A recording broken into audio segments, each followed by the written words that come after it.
सभी पत्रकार बंधुओं को नमस्कार। भारतीय जनता पार्टी का और मोदी सरकार का गंदा खेल फिर शुरू हो गया है। पहले भी आम आदमी पार्टी को खत्म करने के हर प्रयास मोदी जी ने, बीजेपी ने करके देख लिया। हमारे सबसे बड़े नेता को जेल में डाला, पार्टी के तमाम शीर्ष नेताओं को जेल में डाला, विधायकों पे फर्जी मुकदमे किए, सांसदों पे फर्जी मुकदमे किए, पंजाब के अंदर छापे मरवाए, दिल्ली के अंदर छापे मरवाए। लेकिन हर हालत में आम आदमी पार्टी भारतीय जनता पार्टी के खिलाफ लड़ती रही है, लड़ती रहेगी। आज फिर उसी तरह की एक नापाक, गंदी, घटिया कोशिश भारतीय जनता पार्टी के द्वारा की गई है। एक घटिया कोशिश। पार्टी के पीएसी के मेंबर और गुजरात के सह प्रभारी भाई दुर्गेश पाठक जी के घर पे सीबीआई को मोदी जी ने भेज दिया धमकाने के लिए। क्यों धमकाने के लिए भेजा? क्या इसके पीछे की वजह है? सिर्फ एक वजह, क्योंकि पार्टी ने उनको गुजरात की जिम्मेदारी दे दी। क्योंकि अरविंद केजरीवाल जी ने उनको कहा कि गुजरात में जाके संगठन मजबूत करो, उस गुजरात में जहां 14% वोट आम आदमी पार्टी को पिछले चुनाव में मिला था, उस गुजरात में जहां 5 विधायक आम आदमी पार्टी के हैं। जैसे ही दुर्गेश पाठक पहुंचते हैं, संगठन की मीटिंग लेते हैं, कार्यकर्ताओं के साथ बैठक करते हैं, गांव-गांव में कैसे संगठन मजबूत होगा इस बात की कोशिश करते हैं। आज धमकाने के लिए सीबीआई भेज दी मोदी जी ने। यह है आपका राजनीति करने का तरीका। यह है आपका लोकतंत्र में एक राजनीतिक दल को खत्म करने की कोशिश। ऐसे आप इस देश को चलाना चाहते हैं? गुजरात में भारतीय जनता पार्टी की हालत पतली है। गुजरात में बीजेपी की सरकार से वहां की जनता असंतुष्ट है और उनको एक नई पार्टी से, जो इस देश में बदलाव की राजनीति की बात करती है, उस पार्टी से उम्मीद है।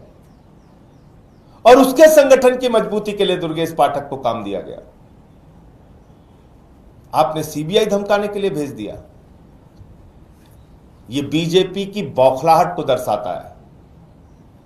यह दर्शाता है कि मोदी जी का गढ़ गुजरात सुरक्षित नहीं है।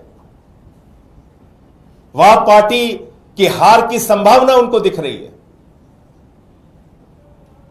तो इसलिए मैं साफ तौर पे कहना चाहता हूं कि आप लोगों ने पहले भी बहुत कोशिश करके देख ली। आगे भी जितना दम लगाना है दम लगा लो, जितनी यातनाएं देना है दे लो, जितने फर्जी मुकदमे बनाना है बना लो, जितने मनगढ़ंत मामले बनाना है बना लो। आम आदमी पार्टी ना झुकी है, ना झुकेगी, लड़ती रही है, लड़ती रहेगी। हम ना रुकने वाले हैं, ना थमने वाले हैं। आपके खिलाफ मजबूती से अपनी आवाज उठाते रहेंगे। दुर्गेश पाठक के खिलाफ भी यह मामला राजनीति से प्रेरित है, दुर्भावना से प्रेरित है, झूठा और मनगढ़ंत है, और इसके साथ ही गुजरात का सह प्रभारी बनाए जाने के कारण है। इसके अलावा कोई कारण नहीं। तो मुझे इतनी बात कहनी थी। आम आदमी पार्टी पूरी मजबूती के साथ दुर्गेश पाठक जी, उनके परिवार के साथ खड़ी है और हमने हर लड़ाई का सामना, बीजेपी के हर जुल्म और जाति का सामना किया है, आगे भी करते रहेंगे। आपके कोई प्रश्न हो आप पूछ सकते हैं। विदेशी फंडिंग से जुड़ा मामला बताया जा रहा है कि कल ही इसमें एफआईआर हुई, आज सीबीआई पहुंची। तो क्या आपको जानकारी है इस मामले को लेकर, अगर आप बता पाएं? देखिए, ये बड़ी अजीब बात है। पहली बात तो मुझे पूरी जानकारी नहीं है कि किस मामले को लेके ये सीबीआई धमकाने पहुंची है। लेकिन आप बताइए, अगर आपकी बात मान लूं तो यह मामला कब से उधेड़ बुन किया जा रहा है? ये तो 10 साल से ही राग अलाप रहे भाजपाई, विदेशी फंडिंग, विदेशी फंडिंग, विदेशी फंडिंग। क्या हो गया उसका? तो यह मामला कैसे बना? यह मामला तब बना जब गुजरात के सह प्रभारी बनाए जाते हैं दुर्गेश पाठक।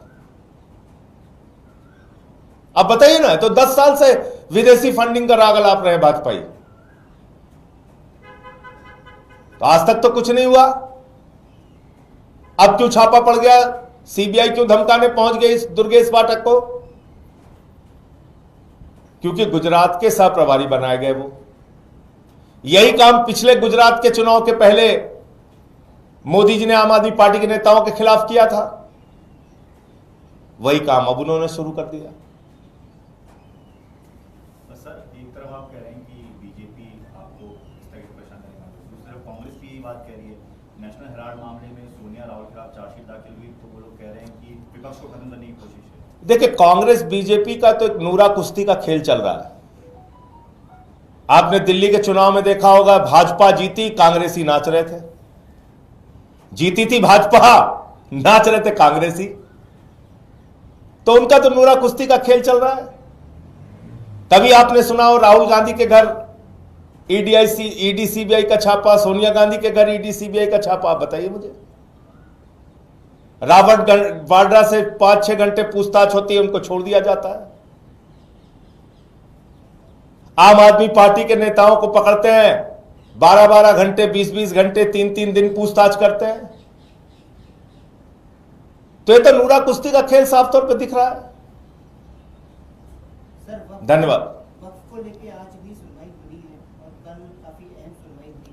मुझे लगता है कि माननीय सुप्रीम कोर्ट ने बहुत सख्त टिप्पणी की है वक्फ कानून को लेके, और उससे केंद्र सरकार को यह समझ जाना चाहिए कि उन्होंने एक गैर संवैधानिक बिल संसद के अंदर पास किया है। और मुझे लगता है कि माननीय सर्वोच्च न्यायालय ने जिस तरह से जिन बिंदुओं का संज्ञान लिया है कल की अपनी हियरिंग के दौरान, सुनवाई के दौरान, निश्चित रूप से आज एक सकारात्मक निर्णय आने की सबको उम्मीद है, इस देश के लोगों को उम्मीद है। सर, गुजरात के चुनाव तो 2 साल बाद है, 2027 में, पर अभी एमसीडी के मेयर और डिप्टी मेयर के चुनाव, उसके लिए आपकी क्या तैयारी? वो तो अभी है। देखिए, एमसीडी के मेयर के चुनाव में आम आदमी पार्टी अपनी रणनीति बना रही है, उसको हम अलग से उसके बारे में आपसे बातचीत करेंगे। हमारा मेयर है इस वक्त एमसीडी में, लेकिन वहाँ पर भी इन्होंने वही गंदा खेल तोड़ फोड़ का वो किया, सबको पता है। हमारे पार्षदों को तोड़ने का काम किया, कहीं एमएलए तोड़ते हैं, कहीं एमपी तोड़ते हैं, कहीं पार्षद तोड़ते हैं।